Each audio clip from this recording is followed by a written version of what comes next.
Welcome to Krishna academy. Krishna academy में आपका स्वागत है। हम एसएससी जीडी से रिलेटेड एक सीरीज स्टार्ट करेंगे जिसमें एसएससी जीडी के प्रीवियस ईयर के जीएस और जीके पोर्शन वाले क्वेश्चन सॉल्व करेंगे, जिससे हमें यह अनुमान हो सके कि जीएस और जीके पोर्शन में किस प्रकार के क्वेश्चन पुटअप किए जाते हैं। अपना टाइम वेस्ट न करते हुए शुरू करते हैं। क्वेश्चन नंबर 1, गुरु गोविंद सिंह की मृत्यु के बाद खालसा ने किसके नेतृत्व में मुगल सत्ता के खिलाफ विद्रोह किया?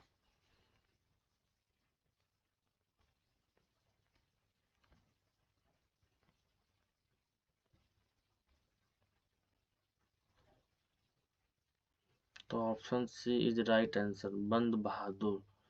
हम आपको क्वेश्चन से रिलेटेड कुछ अन्य तथ्य भी बताएंगे, जैसे कि यहाँ खालसा का जिक्र हुआ तो हम आपको बता दें कि कैसे और कब हुई खालसा की स्थापना। गुरु तेग बहादुर जी और औरंगजेब द्वारा हत्या के बाद, अर्थात गुरु तेग बहादुर जी की औरंगजेब द्वारा हत्या के बाद उनके पुत्र श्री गुरु गोविंद सिंह सिखों के 10वें और अंतिम गुरु बने। उन्होंने इसकी स्थापना 13 अप्रैल 1699 वैसाखी के दिन की। खालसा का मतलब होता है खालसी यानी शुद्ध मन, जो कर्म और वचन से पूरी तरह शुद्ध हो और समाज के प्रति पूरी तरह समर्पित हो। पंच प्यारों की कहानी खालसा की स्थापना से संबंधित है, जो 5 स्वयंसेवक गुरु गोविंद सिंह के एक आदेश पर अपना सिर कटाने के लिए तैयार हो गए थे। उनके नाम भाई दया सिंह, भाई धर्म सिंह, भाई हिम्मत सिंह, भाई मोहकाम सिंह, भाई साहिब सिंह। और गुरु गोविंद सिंह ने खालसा पंथ में जीवन के 5 सिद्धांत दिए, जिन्हें 5 ककार के नाम से जाना जाता है। ये 5 ककार केस, कड़ा, कच्छ, कृपाण और कंघा। इन्हें धारण करना हर सिख के लिए बहुत जरूरी है। क्वेश्चन नंबर 2, सरयू नदी किस नदी की सहायक नदी है?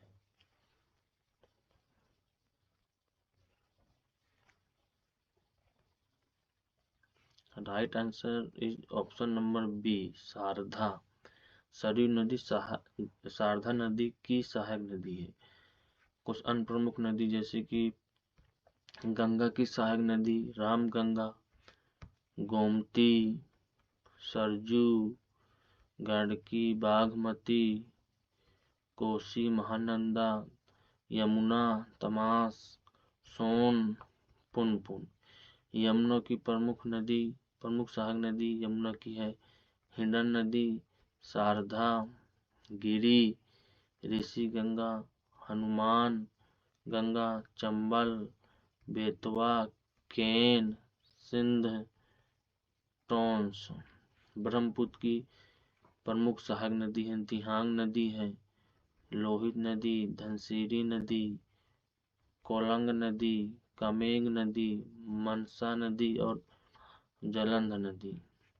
कृष्णा की सहायक नदियां हैं कौयान नदी, पंचगंगा, दूध गंगा, घाट प्रभा, मुनेरू, मालप्रभा, तुंगभद्रा, भीम, मूसी, पलेरू। गोदावरी की है पेनगंगा, वर्धा, वैनगंगा, प्रणहिता और इंद्रावती, सबरी, प्रवारा, पूर्णा और मंजरा। क्वेश्चन नंबर 3, निम्नलिखित में से कौन सा मिजोस का एक पारंपरिक विश्व नृत्य है? बांस नृत्य है। मिजोस एक जनजाति है जिनका पारंपरिक बांस नृत्य क्या है? तो option C is right answer, Cheraw. अर्थात चेराओ मिजोस का एक पारंपरिक बांस नृत्य है। कुछ अन्य जनजाति जैसे कि सहरिया जनजाति का सिकरी नृत्य, कमरा जनजाति का तितली नृत्य, भील जनजाति का घुमरा नृत्य और कंजरा जनजाति का चक्कर नृत्य बहुत ही फेमस है। क्वेश्चन नंबर 4, राजा तोरमल निम्नलिखित में से किस मुगल बादशाह के शासनकाल में राजस्व मंत्री थे?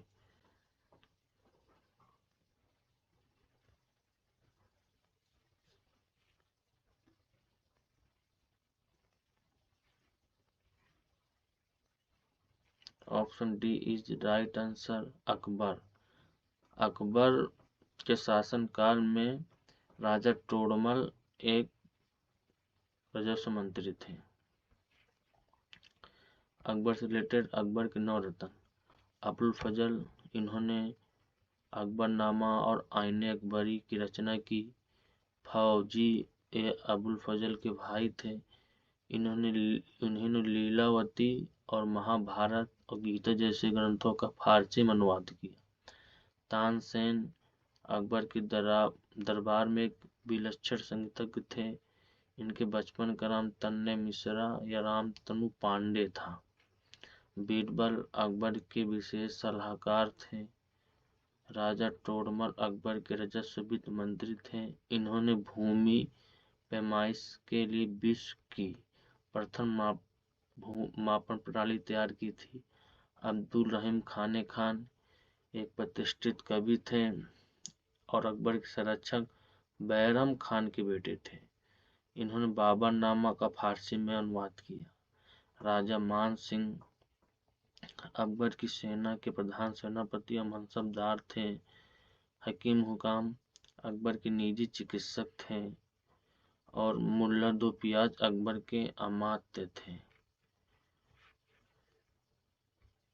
क्वेश्चन नंबर 5, मोतीलाल नेहरू ने किस वर्ष भारत का संविधान तैयार करने वाली समिति की अध्यक्षता की?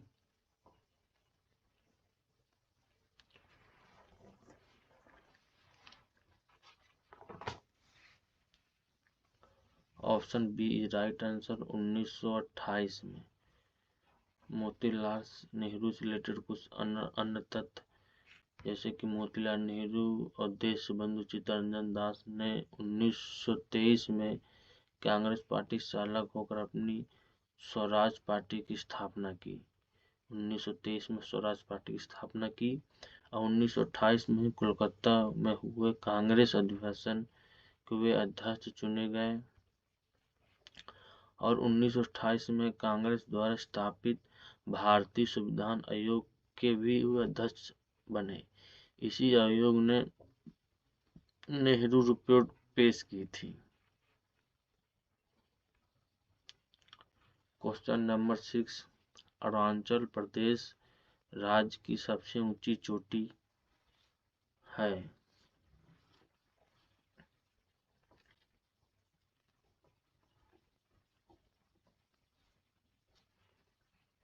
Option C is right answer, Kangto. Kangto Arunachal Pradesh की सबसे ऊंची चोटी है। अन्य राज्य की सबसे ऊंची चोटी जैसे कि माउंट सारामती नागालैंड की सबसे ऊंची चोटी है। अरमकोंडा आंध्र प्रदेश राज्य में अवस्थित सबसे ऊंचा पर्वत शिखर है। मेघालय का सबसे ऊंचा स्थान शिलांग चोटी। छत्तीसगढ़ राज्य की सबसे ऊंची चोटी गौरा लाटा। क्वेश्चन नंबर 7, बाल गंगाधर तिलक द्वारा संपादित किस अखबार में ब्रिटिश शासन की आलोचना की जाती थी?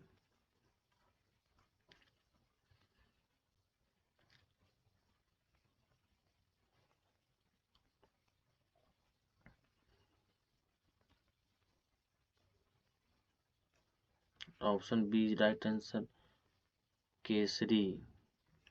उस अन्य अखबार या जैसे कि अमृता बाजार पत्रिका के संस्थापक और संपादक थे शशिर घोष और मोतीलाल घोष और द ट्रिब्यून के संस्थापक थे सरदार दयाल सिंह मजीठिया। द हिंदू के संपादक थे जी सुब्रमण्यम अय्यर और द इंडियन स्टेट्समैन के संपादक थे रॉबर्ट नाइट। क्वेश्चन नंबर 8, निम्नलिखित में से कौन फारसी, अरबी, तुर्की के अलावा संस्कृत, हिंदी और राजस्थानी का प्रख्यात विद्वान था?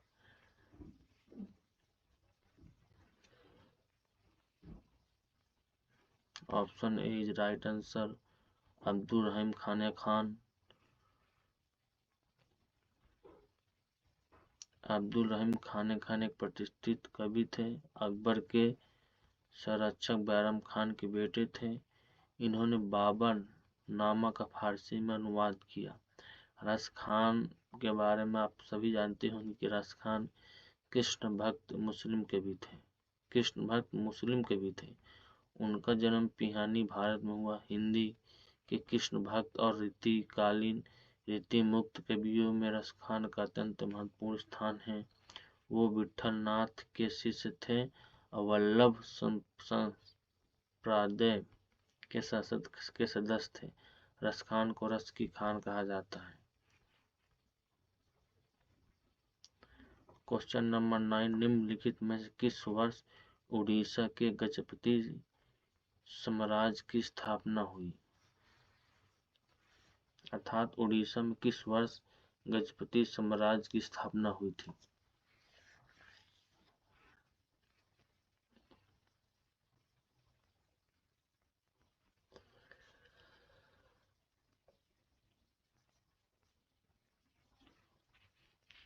Option D is right. 1435 में उड़ीसा में गजपति साम्राज्य की स्थापना हुई थी। विजयनगर साम्राज्य स्थापना की थी हरिहर बुक्का ने 1336 ईस्वी में की थी। हरिहर बुक्का के पिता का नाम था संगम। उन्होंने अपने पिता के नाम पर ही संगम वंश की स्थापना की। इसी वंश का प्रथम शासक हरिहर प्रथम था, जिसने 1336 ईस्वी में विजयनगर साम्राज्य की स्थापना की और हम्पी को अपनी राजधानी बनाया। अर्थात विजयनगर साम्राज्य की राजधानी हम्पी थी। ब्राह्मणी साम्राज्य की स्थापना 3 अगस्त 1347 को तुर्क अफगान सूबेदार अलाउद्दीन बहमन शाह ने की थी। उन्हें हसन गंगू के नाम से भी जाना जाता है। क्वेश्चन नंबर 10, हुंडरू जलप्रपात किस नदी द्वारा निर्मित होता है?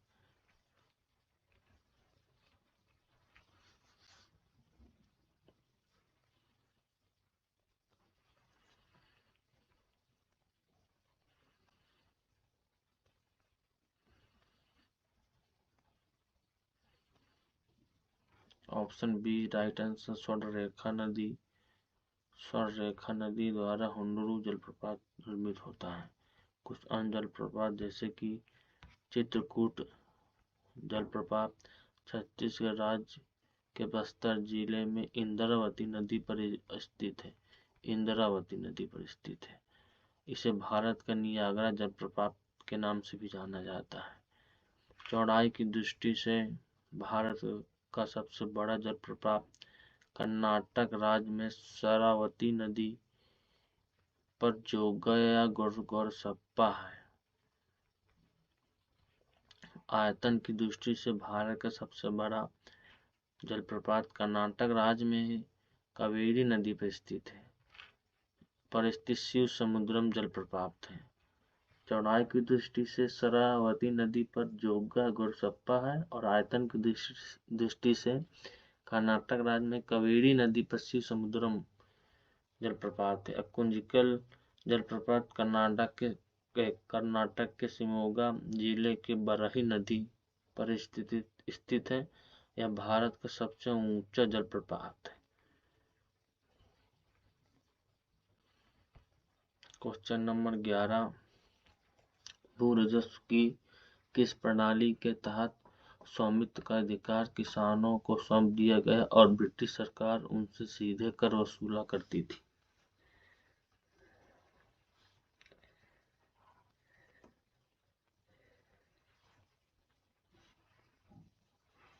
Option A is right answer. Ryotwari व्यवस्था में रैयतवाड़ी व्यवस्था 1792 में मद्रास प्रेसिडेंसी के बारामहल जिले में सर्वप्रथम लागू की गई थी। थॉमस मुनरो ने 1819 में से 1826 के बीच मद्रास का गवर्नर रहा और रैयतवाड़ी व्यवस्था के प्रारंभिक प्रयोग के बाद मुनरो ने इसे 1820 में संपूर्ण मद्रास में लागू कर दिया। 1772 में वार्नर हेस्टिंग ने एक नई भू राजस्व पद्धति लागू की जिसे इज्जतदारी प्रथा के नाम से जाना जाता है। वार्नर हेस्टिंग द्वारा इज्जतदारी प्रथा की शुरुआत हुई, अर्थात लॉर्ड विलियम बेंटिंक ने भारत में भू राजस्व की महलवाड़ी व्यवस्था की शुरुआत लॉर्ड विलियम बेंटिंक ने की थी और भारत के गवर्नर जनरल 1828 से 1835 तक थे। 1833 में यह पेश की गई व्यवस्था और ब्रिटिश भारत के मध्य प्रांत, उत्तर पश्चिमी सीमा, आगरा, पंजाब, गंगा घाटी आदि में शुरू की गई। जमींदारी व्यवस्था समाप्त होने के बाद भूमिधर जो वार्षिक रकम सरकार को देते थे उसे मालगुजारी व्यवस्था या भू राजस्व कहते हैं। तालुकादार या अपजात वर्ग थे जिन्हें दिल्ली सल्तनत, बंगाल सल्तनत, मुगल साम्राज्य या ब्रिटिश राज के दौरान शासक वर्ग का गठन किया था। ये बड़ी मात्रा में भूमि के मालिक थे और लगातार वंशानुगत थे, करों को इकट्ठा करने के लिए जिम्मेदार थे। क्वेश्चन नंबर 12, निम्नलिखित में से कौन the day I stopped drinking milk पुस्तक के लेखक हैं?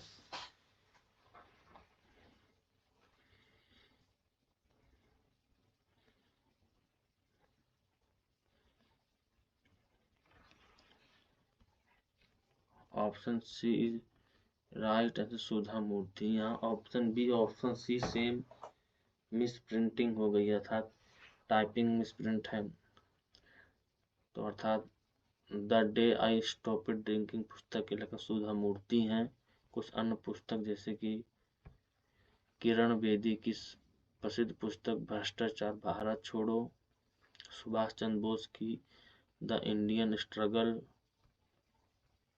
डॉक्टर राजेंद्र प्रसाद की इंडियन डिवाइडेड, अरुंधति रॉय की the god of small things और an ordinary person guide, Aurobindo Ghosh की new lamp for old life divine, S Radha Krishna की हिंदू व्यू ऑफ लाइफ है, सलमान रुश्दी की मिडनाइट चिल्ड्रन। जवाई बांध जवाई नदी पर बना एक जलाशय है जो किसकी एक सहायक नदी है?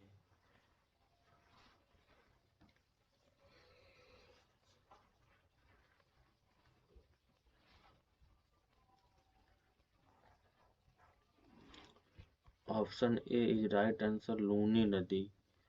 जवाई नदी लूनी नदी की सहायक नदी है। कुछ अन्य नदियां जैसे कि सतला नदी पर कोल बांध, भाखड़ नागला बांध, नप्ता झंकारी परियोजना, झेलम नदी पर उरी बांध, किशनगंगा बांध, तुलबुल परियोजना, चिनाब नदी पर बगलिहार, दुल्हस्ती और सलाल बांध स्थित है। रावी नदी पर रंजीत सागर बांध, जिसे थीन बांध के नाम से भी जाना जाता है, स्थित है।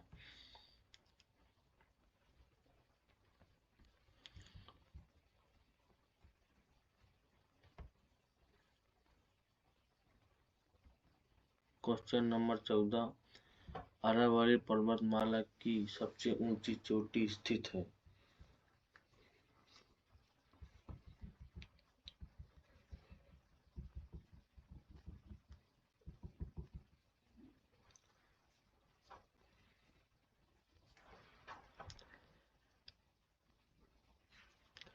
ऑप्शन सी इज राइट है, राजस्थान।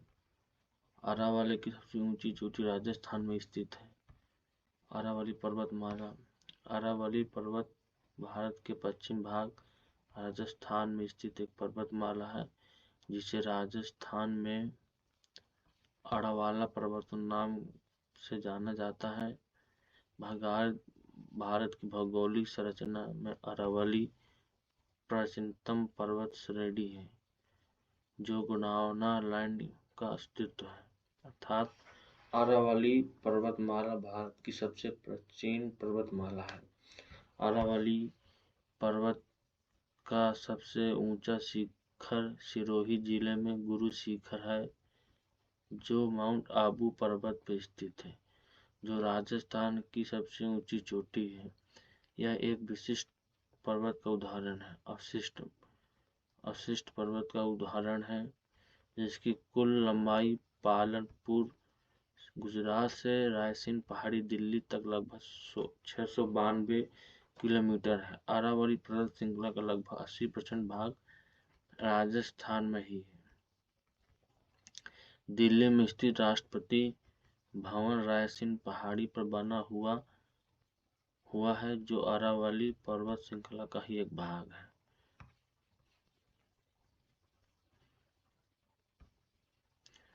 क्वेश्चन नंबर 15, 6 अप्रैल 1919 को अहिंसक विरोध दिवस के रूप में मनाया गया।